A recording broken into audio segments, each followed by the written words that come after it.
বন্ধুরা, আজকে আনারসের চাটনি বানিয়ে নেব। তেলের মধ্যে শুকনো লঙ্কা ফোড়ন দিলাম, একটু পাঁচফোড়ন দিয়ে দিলাম, একটু নারকেল কোড়া দিয়ে দিচ্ছি,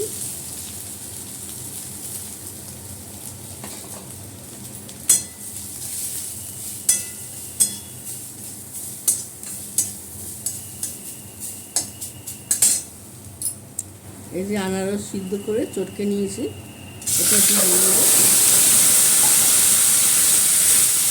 এরকম করে আনারসের চাটনি করে খাবে, খুব ভালো লাগে। আনারস সিদ্ধ করার সময় নুন দিয়েছিলাম, এখন আর নুনটা দেব না। আর এই যে জাগরি,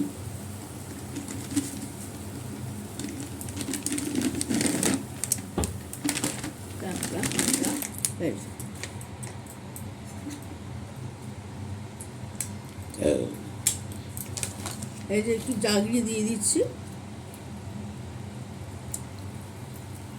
জাগরিটা দিয়ে খাবেন, জাগরি খাওয়া ভালো।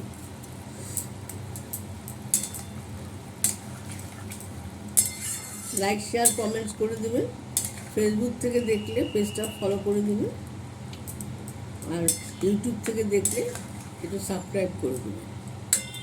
এইভাবে চাটনি করে খাবেন। আনারসের চাটনি খুব ভালো খেতে হয় নারকেল কোড়া দিয়ে।